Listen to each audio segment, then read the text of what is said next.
Teman-teman, mari kita sebelum mendengar firman Tuhan, kita tenangkan diri kita. Kita fokuskan hati kita hanya kepada Dia, Allah yang sudah memanggil kita, bisa ada di tempat ini. Mari sama-sama kita berdoa, kita mohon pertolongan Roh Kudus untuk memberikan kita hikmat mengerti isi hatinya. Kita berdoa. Bapa Surgawi, terima kasih pagi ini Engkau berikan buat kami lagi. Thank you Tuhan, thank you banget.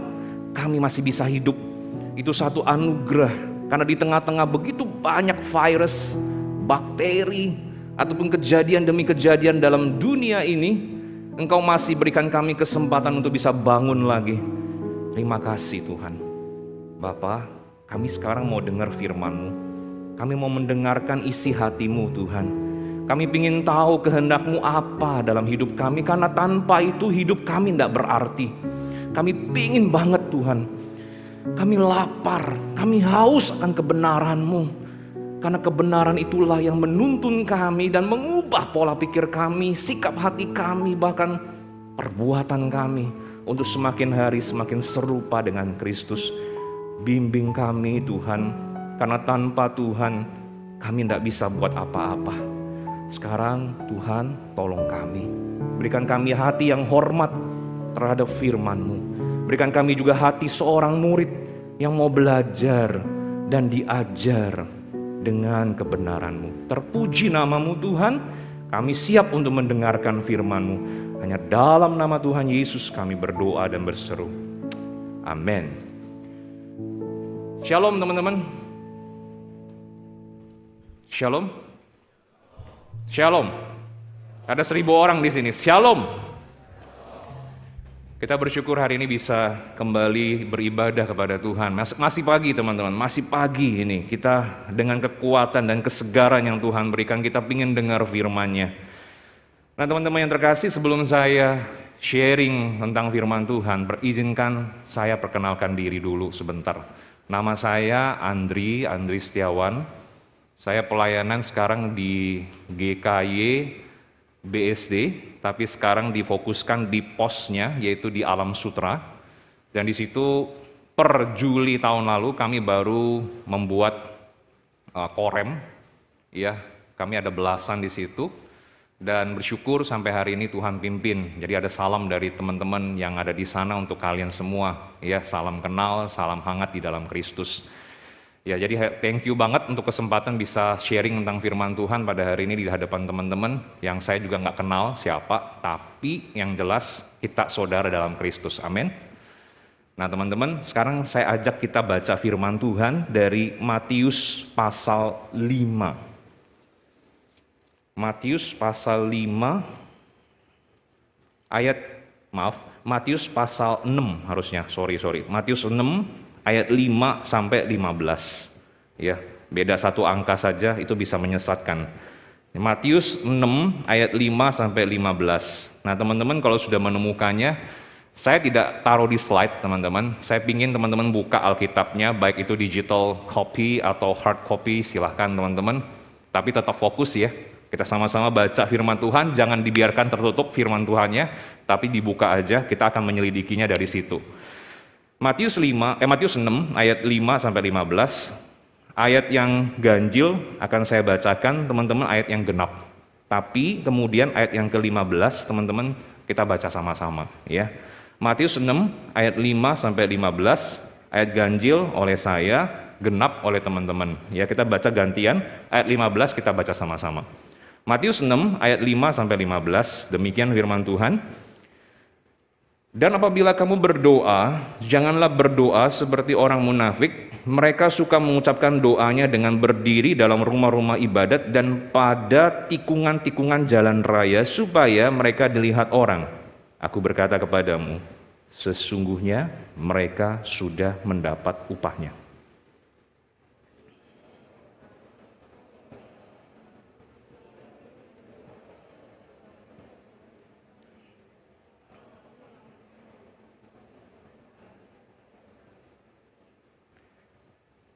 Lagi pula, dalam doamu itu, janganlah kamu bertele-tele seperti kebiasaan orang yang tidak mengenal Allah. Mereka menyangka bahwa karena banyaknya kata-kata doanya akan dikabulkan.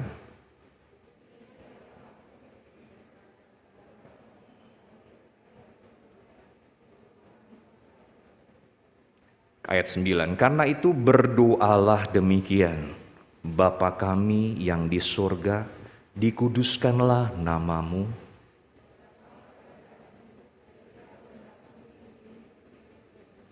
Berikanlah kami pada hari ini makanan kami yang secukupnya.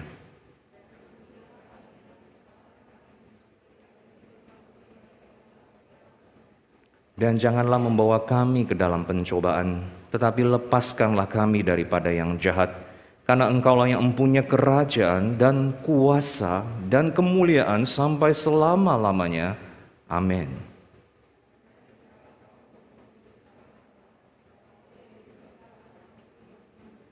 Bersama.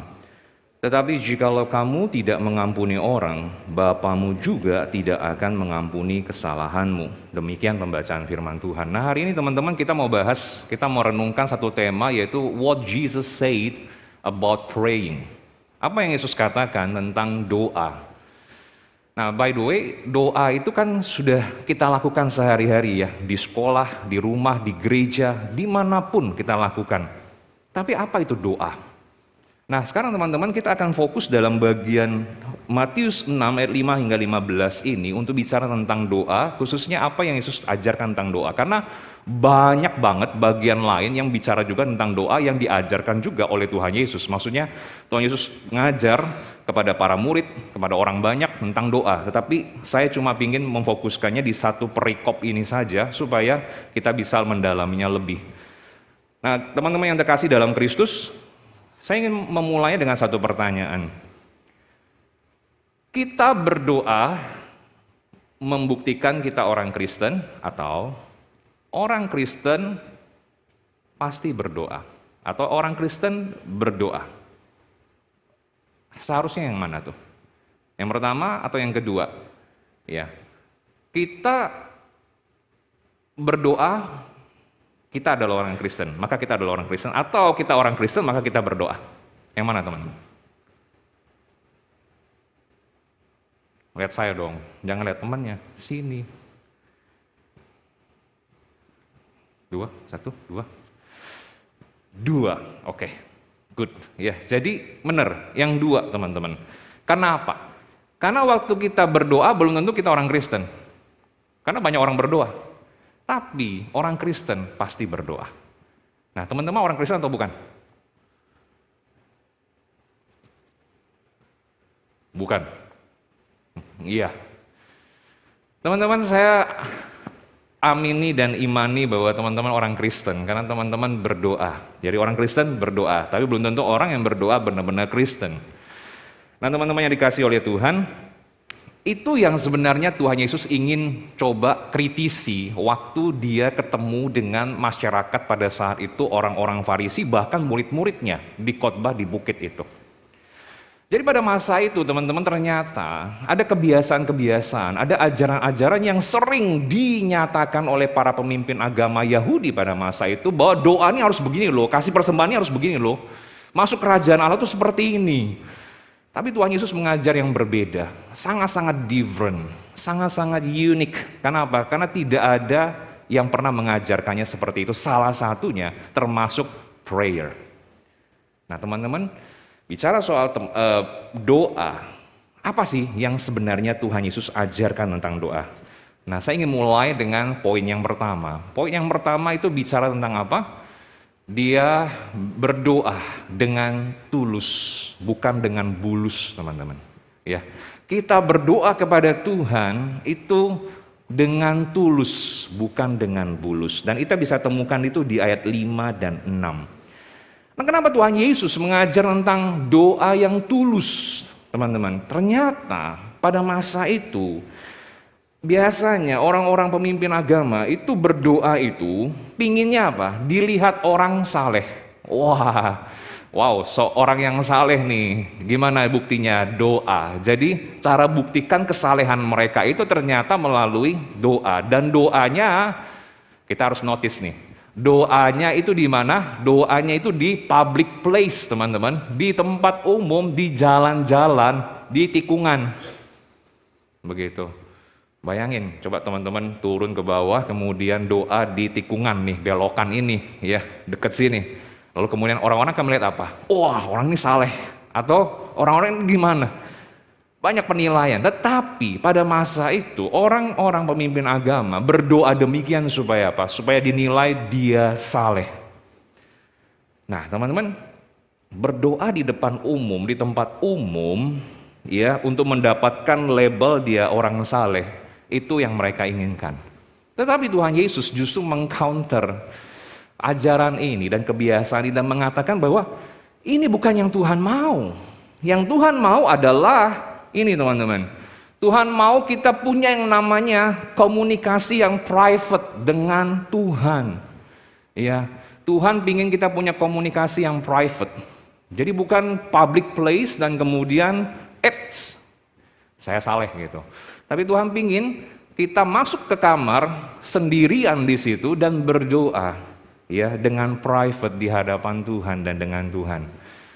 Nah, teman-teman yang dikasih oleh Tuhan, bicara tentang doa yang seperti ini, gimana nih perasaannya? Apakah kita sudah melakukannya? Saya yakin kita sudah melakukannya, tapi mungkin dengan caranya masing-masing. Tapi mungkin timbul pertanyaan, loh, kalau begitu, boleh nggak sih kita berdoa di tempat umum? Boleh nggak saya berdoa, misalkan teman-teman tadi pelayanan, berdoa di tempat umum? Kan teman-teman kan melihat, kalau Tuhan memang maunya private, komunikasi yang private, yang personal dengan Tuhan. Jadi gimana dong? Bagaimana dengan doa di tempat makan? Gimana nih? Apakah Tuhan melarang kita berdoa di tempat makan, di sekolah, di gereja?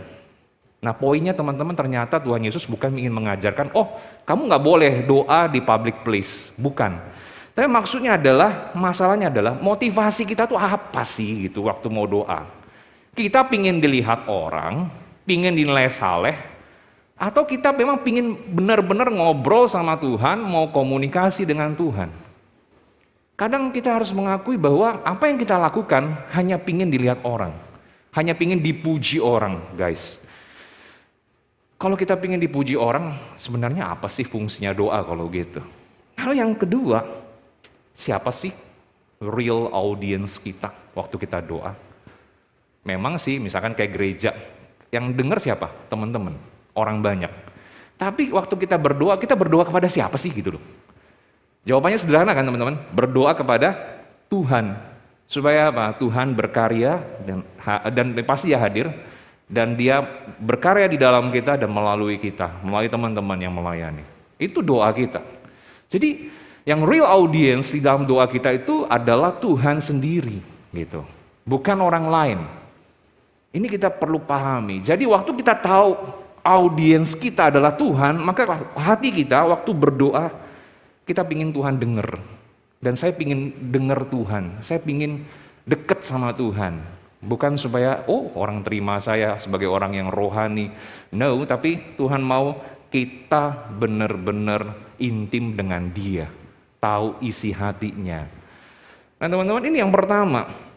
Dan kita lihat tren zaman sekarang itu seperti ini. Mungkin teman-teman pernah dengar istilah athleisure gitu, athleisure. Singkat kependekan dari namanya athletic dan leisure. Athletic kita berhubungan dengan olahraga, kita tahu. Leisure itu bicara tentang waktu luang, kesenangan. Nah, jadi ternyata tren zaman sekarang itu ada namanya athleisure, yang namanya artinya adalah perpaduan. Jadi blended, teman-teman. Sportwear dengan daily wear. Sehingga memberi apa? Kesan sporty namun tetap stylish. Wow. Fine nggak? Keren nggak, teman-teman? Ada yang mengikuti tren ini? Jadi pakaiannya, pakaian olahraga. Keren. Dan dia berolahraga dengan keren gitu loh. Jadi berolahraga dengan baju yang keren, dengan penampilan yang keren gitu. Tapi kita harus aware dengan satu hal. Tren ini sebenarnya ingin menunjukkan bahwa seseorang bisa saja kelihatannya berolahraga. Tetapi ternyata dia tidak berolahraga. Sekali lagi teman-teman, saya ulangin. Tren ini keren. Tetapi bisa saja orang yang pakai pakaian seperti itu, dia kelihatannya berolahraga, tapi sebenarnya tidak berolahraga. Dan ini adalah satu industri yang profitnya besar banget, teman-teman. 70 miliar dolar. Dan terus berkembang sampai hari ini. Dan orang-orang suka dengan pakaian ini, kenapa? Karena nyaman. Nyaman. Membuktikan bahwa ini loh aku gitu loh, yang keren ini, yang fit ini. Tetapi disuruh olahraga tidak suka. Kenapa? Karena nggak nyaman. Teman-teman, siapa di sini yang suka olahraga sampai hari ini? Oke, good. Ya, turunkan tangannya. Thank you. Jadi teman-teman, saya yakin kita mau olahraga bukan cuma sekedar dilihat orang olahraga, tapi kita memang benar-benar pingin olahraga, betul teman-teman? Dan inilah yang terjadi teman-teman, kalau kita perhatikan, kita merasa, waktu orang mengikuti tren ini, merasa melakukan sesuatu, melakukan olahraga, padahal enggak. Nah, sama seperti doa. Kita kalau tidak punya hati yang tulus, kita akan seakan-akan kelihatannya berdoa, dilihat orang, wow keren gitu. Tapi nggak berdoa. Kenapa? Karena Tuhan tahu, Tuhan lihat guys. Nah jadi ini poin penting banget. Kalau kita mau doa sama Tuhan, kita mau doa, kita harus punya hati yang tulus. Nah sekarang kita beranjak ke poin berikutnya teman-teman. Tuhan tuh mengajar apa sih? Berdoa seperti apa? Berdoa dengan fokus teman-teman. Berdoa dengan fokus. Nah kita perhatikan di ayat yang berikutnya di situ, di ayat yang ke-7 dan 8. Kenapa ada poin ini? Karena pada saat itu, masyarakat pada masa itu atau pemimpin agama pada masa itu berdoanya itu berlente-lente, bertele-tele, diulang terus. Dan kemudian apa yang terjadi? Mereka berharap bahwa Tuhan akan mendengarkan dan mengabulkan doa mereka. Nah bagi Tuhan Yesus, doa seperti ini untuk unbelievers. Ini untuk orang-orang yang tidak percaya. Ngapain lu doa seperti itu? Gitu loh. Kalau misalkan saya bisa bahasakan ya. Dengan bahasa saya sendiri. Ngapain teman-teman lu doa seperti itu? Itu doa bukan orang Kristen punya. Ya sorry to say, maksudnya kadang kita berdoa itu terlalu panjang tapi tidak ada intinya gitu loh, istilah seperti itu. Kenapa? Karena kita nggak paham apa yang kita doakan guys. Dan ini menjadi sesuatu concern bagi Tuhan. Kalau mau doa, pastikan dulu paham apa yang mau didoakan. Nah gitu teman-teman ternyata. Nah cuman waktu kita mau doa kita harus paham dulu satu hal juga. Apakah yang kita doakan ini sesuai dengan kehendak Tuhan atau enggak? Gimana bisa tahu kehendak Tuhan atau enggak? Teman-teman pasti pernah bertanya-tanya, apa sih kehendak Tuhan bagi saya? Kenapa sih saya lahir di keluarga seperti ini? Kenapa orang tua saya seperti ini? Lalu kemudian Tuhan mau saya sekolah di mana sih? Tuhan mau saya gereja di mana sih? Tuhan mau saya tinggal di mana sih? Tuhan mau saya beli gadget seperti apa sih? Gitu. Pernah nggak teman-teman bertanya seperti itu? Nah kadang-kadang kita ingin tahu, Tuhan langsung ngomong, kamu tuh harusnya beli begini dong, kamu tuh harusnya begini dan sebagainya. Tapi teman-teman tunggu dulu. Saya ingin menantang teman-teman begini. Firman Tuhan yang ada di dalam Alkitab ini, firman Tuhan yaitu Alkitab, kan sudah ngomong banyak hal yang tersurat. Ya tersurat itu maksudnya letterlek banget, udah kelihatan jelas banget, contoh. Jangan membunuh gitu. Nah teman-teman, itu kita lakukan nggak? Gitu. Nah, lalu kemudian jangan mencuri. Kita lakukan nggak teman-teman? Lalu kemudian jangan bersaksi dusta tentang sesamamu. Kita lakukan nggak? Maksudnya gini, saya ingin ngomong gini loh. Kehendak Tuhan yang jelas-jelas dalam Alkitab, kita aja nggak bisa lakukan dengan sebaik-baiknya. Padahal udah tahu gitu. Apalagi kehendak Tuhan dalam kehidupan kita sehari-hari. Yang bicara tentang apa? Bicara tentang prinsipnya teman-teman. Nah jadi Tuhan ingin kita itu berdoa sesuai dengan kehendaknya. Dan kita harus tahu, gimana tahu kehendaknya? Baca firman, udah jelas, itu nggak ada tawar menawar, udah jelas prinsipnya teman-teman. Cuma mungkin kita jarang lakukan dan nggak lakukan begitu. Tapi hari ini saya mengajak teman-teman, yuk kita mau paham kehendak Tuhan, baca firman-Nya. Nggak ada jalan lain teman-teman, tidak ada shortcut yang lain. Nah kalau gitu, boleh nggak sih berdoa untuk minta hal yang sama berulang-ulang? Nah, teman-teman ini dua hal yang berbeda. Berdoa dengan panjang, bertele-tele dengan minta kepada Tuhan setiap hari doa yang sama, boleh nggak? Maksudnya tentang hal yang sama, boleh nggak? Boleh dong, boleh nggak? Boleh dong. Contoh nih, makan. Makan kita minta kan setiap hari, Tuhan, bla bla bla bla gitu. Ke sekolah mau ke sekolah doa, ya kan? Dan sebagainya. Kemudian di gereja kan juga begitu. Setiap minggu teman-teman berdoa supaya pelayanan bisa dilakukan dengan baik. Ini permintaan yang sama, berulang-ulang gitu. Dan ini oke nggak? Ini oke, guys. Kenapa? Karena Tuhan meminta kita berdoa secara persisten, terus-menerus dalam kehidupan kita. Nah, bicara tentang persistent prayer ini bukan bicara hanya sekedar kita berdoa di gereja, di rumah, di tempat makan, ataupun di mana saja. Tapi 24 jam kita berdoa. Gimana sih berdoa 24 jam? Emangnya saya nggak tidur, Tuhan? Gitu. Bisa teman-teman, maksudnya gini, tidak harus kita terus berdoa dengan panjang. Tapi kadang ada berdoa-doa pendek yang kita lakukan untuk orang tua kita, teman kita, dan sebagainya. Nah, tetapi jangan keliru, misalkan ada seorang begini. Ada seorang gadis yang berdoa minta jodoh. Ya siapa sih yang berdoa minta pasangan kan? Kita semua ingin punya pasangan begitu, umumnya seperti itu. Lalu kemudian akhirnya dia menemukan seseorang yang memikat hatinya. Wow, asik dong. Nah, sebagai orang Kristen dia tidak lupa melibatkan Tuhan dalam kebutuhannya ini. Dia beriman dengan penuh, oh Tuhan dengarkan doaku. Nah dia berdoa, dia selalu berdoa seperti ini. Dia doanya itu diulang-ulang begitu ya setiap hari. Ya Tuhan, kalau ia memang jodohku, dekatkanlah. Wow, asik dong. Ya, maksudnya kalau Tuhan ini jodohku ya dekatkan gitu ya. Lalu kemudian dia berdoa begini. Tapi kalau dia belum jodohku, jodohkanlah dengan aku.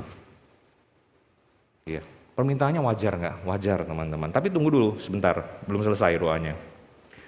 Kalau ternyata dia bukan jodohku, Tuhan, aku mohon, jangan biarkan dia dapat jodoh yang lain selain aku.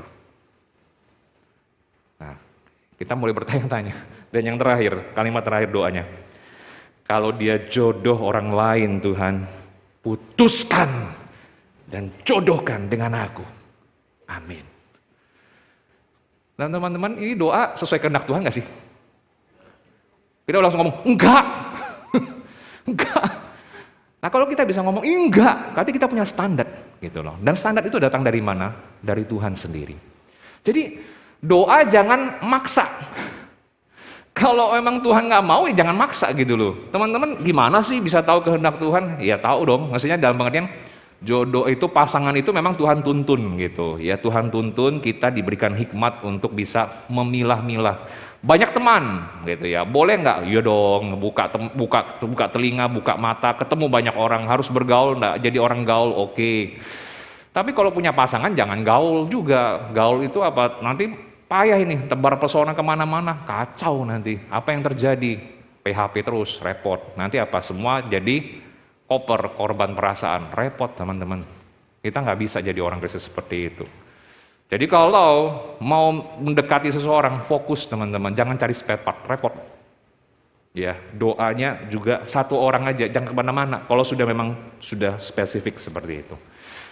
Nah teman-teman kembali ke poin ini, jadi kita melihat Tuhan itu pingin kita doanya itu fokus. Berarti kita ngerti apa yang kita minta dan kita tahu bergumul tentang hal itu. Dan pola itu diberikan melalui doa Bapa kami. Doa Bapa kami itu jelas fokusnya kemana?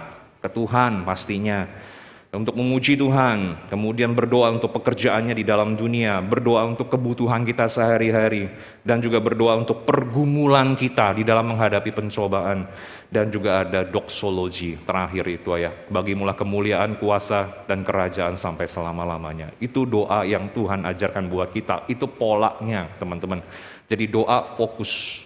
Dan yang terakhir teman-teman sekalian, Tuhan Yesus itu mengajar doa itu harus bagaimana sih? Doa itu yang kudus teman-teman. Doa itu yang kudus. Nah kok bisa yang kudus? Nah memang poin ini berhubungan dengan tadi yang poin doa Bapa kami. Tapi saya ingin perdalam sedikit bagian ini dengan memahami seperti ini. Bahwa yang namanya kita minta kepada Tuhan hal ini, hal itu, hal ini, dan kita berkomunikasi dengan Tuhan, kita harus ingat hati kita itu seperti apa. Apakah kita punya hati yang kudus? Hati yang mau mengampuni orang yang lain waktu kita berdoa. Atau kita masih punya kebencian, kepahitan, dendam sama orang lain. Dan kita perlu ingat kebenaran ini, bahwa pengampunan Tuhan, pengampunan dosa yang Tuhan berikan itu bukanlah sebuah hasil langsung dari kita mengampuni orang lain. Oh, saya mengampuni orang lain, pasti Tuhan mengampuni saya. Poinnya bukan itu teman-teman. Poinnya adalah waktu kita mengampuni orang lain, Tuhan mengampuni kita. Maksudnya adalah kita sadar, oh iya ya, saya ini siapa sih? Saya ini juga manusia berdosa. Maksudnya manusia bisa jatuh dalam dosa ya. Tapi ingat, kita ini orang dikuduskan. Kita orang kudus, tapi kita juga bisa jatuh dalam dosa. Masih bisa jatuh dalam dosa. Tapi kita tidak hidup di dalam dosa dan dikuasai dengan dosa. Sehingga, waktu ada orang bersalah kepada kita nggak hakimi dia. Kamu itu loh ya, nggak punya kasih dan sebagainya. Kita marah sama dia. Seakan-akan kita tuh lebih baik dari dia. Padahal, kita juga masih orang yang bisa jatuh dalam dosa. Siapa yang bisa menghakimi dan menghukum orang yang berdosa? Jawabannya jelas, hanya orang yang tidak berdosa. Dan siapa itu? Just God. Tidak ada yang lain. Kita tidak bisa. Ya, karena kita juga manusia yang bisa jatuh dalam dosa. Nah, karena itulah makanya firman Tuhan berkata, kita baca sama-sama dong, Efesus 4 ayat 32 ini, teman-teman. Kita sama-sama baca. Tetapi hendaklah kamu ramah seorang terhadap yang lain, penuh kasih mesra dan saling mengampuni, sebagaimana Allah di dalam Kristus mengampuni kamu. Jadi pada saat kita mau berdoa kepada Tuhan di mana saja, termasuk di gereja, teman-teman aware, teman-teman coba periksa hati. Apakah saya masih membenci orang yang menyakiti hati saya? Apakah saya sudah melepaskan pengampunan buat dia atau belum? Seperti itu. Nah, gambarannya itu seperti ini teman-teman. Kalau kita tidak mengampuni orang yang bersalah kepada kita pada saat kita berdoa, kita itu seperti saluran air yang tersumbat itu. Nah, di rumah kami, di rumah saya teman-teman, itu di bagian atas, itu bukan lantai 2 sebenarnya, tapi semacam duct begitu. Nah, di atas itu, kalau setiap kali hujan, saya harus ngecek, karena di sana ada 3 saluran pembuangan. Nah, 3 saluran pembuangan itu, kalau tidak dicek dan dibersihkan setiap waktu, nanti ada daun kering di situ, kemudian ada plastik yang pecah karena panas dan sebagainya. Dia bisa menutup saluran air dan setelah itu mengakibatkan banjir di atas tidak. Dan kalau tidak hati-hati, dia bisa turun seperti air terjun ke bawah, boom, gitu. Dan akhirnya gudang rumah saya semua habis kena banjir. Dan itu pernah kejadian sekali. Dan itu sangat wow. Waduh, sangat berat banget gitu untuk bersihkannya maksudnya begitu. Jadi dari situ mulai sadar, oh iya ya, kalau hujan hati-hati begitu. Nah, sama seperti doa. Waktu kita doa, kita juga hati-hati, oh ya Tuhan, hati saya ini gimana sih? Busuk nggak hati saya? Banyak sampah nggak hati saya? Kalau banyak sampah, Tuhan tolong bereskan. Karena cuma Tuhan yang bisa bersihkan hati yang penuh dengan sampah, dengan kebusukan itu. Nggak ada jalan lain. Bukan kita yang bisa bersihin, kita nggak bisa, kita nggak mampu. Teman-teman datang kepada Tuhan kalau punya hati seperti itu. Jangan biarkan kebusukan itu, sampah-sampah itu menghambat kita untuk menerima berkat dari Tuhan. Menghambat kita menjadi saluran berkat buat orang lain, teman-teman. Please, ini benar-benar serius. Kita harus cek benar-benar hati kita. Nah, jadi firman Tuhan pada hari ini kembali mengingatkan kita, teman-teman. Tuhan Yesus itu mengajar berdoa dengan seperti apa? Tulus pasti. Dan kemudian fokus dan juga kudus. Dan teman-teman, saya rindu teman-teman bawa kebenaran ini pulang ke rumah dan praktekkan. Ya, bukan cuma didengar dan tahu aja. Nah, sama seperti seorang yang pernah menjadi temannya dari Martin Luther, ngomongnya seperti ini, teman-teman. Jadi ini ada orang namanya Theodorus. Tentang Martin Luther dia bilang gini, saya mendengar dia berdoa. Dia itu siapa? Martin Luther. Tetapi ya Tuhan, betapa dahsyatnya kehidupan doa dan semangat dengan apa dia berdoa. Nah, teman-teman, berdoa itu memang perlu ada semangat. Bersemangat itu pasti ya kita. Nah, tapi perhatikan kalimat selanjutnya. Dia berdoa dengan begitu hormat. Seolah-olah dia berbicara kepada Tuhan. Kenapa? Karena Tuhan nggak kelihatan. Tapi dia berdoa dengan begitu hormat. Hatinya hormat. Nah, adakah kita punya hati hormat kepada Tuhan waktu kita doa? Memang dia sih friend-nya kita, sohib, hopengnya kita sih, betul. Tapi jangan lupa teman-teman, dia tetap Tuhan. Nah, tetapi dengan kepercayaan yang begitu besar, seolah-olah dia berbicara dengan sahabatnya. Nah, jadi waktu kita berdoa ini, kalau dari teladan Martin Luther waktu berdoa, ya dia mengikuti padanan Tuhan Yesus tentunya. Dia punya hati hormat, ya, dia punya hati yang fokus, tulus. Dan juga dia punya iman waktu dia berdoa itu. Dan dia punya kesadaran Tuhan itu bukan cuman pribadi yang dihormati, tapi pribadi yang menjadi sahabatnya. Nah, waktu kita berdoa, ingat hal itu. Tuhan kita, yes, dia mulia, dia berkuasa, tapi dia juga kopengnya kita, dia sahabat terbaik kita. Nah, maukah kita berdoa dengan penuh ketulusan, dengan penuh fokus, dan juga dengan penuh hati kekudusan itu? Teman-teman, biarlah kita belajar menjadi orang percaya. Karena apa? Orang yang berdoa belum tentu dia orang percaya. Tapi orang percaya, believers, Christian, itu pasti berdoa. Amin, kita berdoa.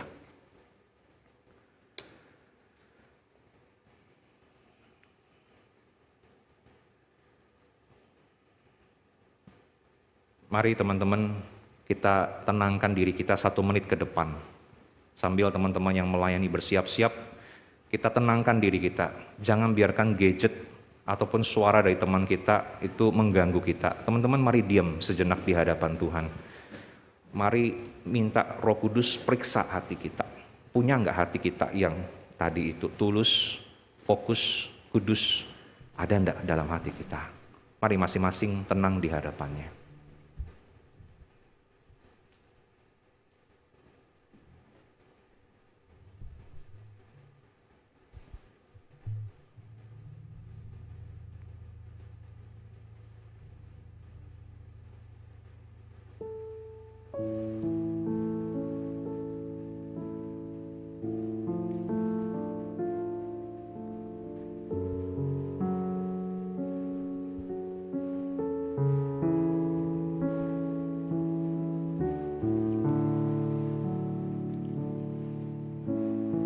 Bapa Surgawi, terima kasih karena Engkau lebih dulu berkomunikasi dengan kami, memperkenalkan diri-Mu kepada kami sehingga kami bisa mengenal siapa Tuhan yang benar itu. Dan ampuni kami Tuhan kalau kami menganggap Engkau seakan-akan tidak ada dalam hidup kami, sehingga itu membuat kami jarang untuk berdoa dengan benar. Tolong kami Tuhan untuk punya hati yang tulus bukan bulus. Bukan karena ada maunya kami berdoa kepadamu. Dan juga ajar kami untuk hati yang fokus ya Tuhan. Hormat kepada Tuhan karena Engkau Raja segala Raja. Dan juga hati yang kudus seperti Engkau menguduskan kami. Biarlah sampah-sampah dalam hati kami yang membusuk itu Tuhan diangkat. Dan biarlah kami sebagai ciptaan baru itu diperbarui hati kami dengan hati seperti Engkau. Bapa tolong kami gak bisa tanpa Tuhan. Kami gak mampu Tuhan. Tetapi kami mohon belas kasihan-Mu. Jamah kami masing-masing Tuhan, satu demi satu di tempat ini. Pulihkan hati kami Tuhan. Kalau pada saat ini hati kami banyak kebencian, keegoisan, ataupun hati yang tidak peduli sama Tuhan, atau tidak peduli dengan orang lain, Tuhan murnikan kami. Roh Kudus Engkau bekerja di hati kami masing-masing. Jamah kami Tuhan. Kami percaya kuasa-Mu nyata, karena Engkau Allah ya Tuhan Yesus yang sudah mati buat kami. Thank you Tuhan. Dengan Engkau mati buat kami bisa connect dengan Bapa. Thank you banget. Ini doa ucapan syukur kami, berkati kami masing-masing di hadapan kami sekalian, di hadapan-Mu ya Tuhan. Berkati dan pakai kami menjadi pendoa-pendoa yang setia dan penuh kuasa dari Engkau. Biar gereja-Mu dibangkitkan, biarlah orang-orang yang ada di Greenfield ini dimenangkan, bahkan di seluruh Jakarta ataupun di mana saja demi kemuliaan. Di dalam nama Yesus kami berdoa.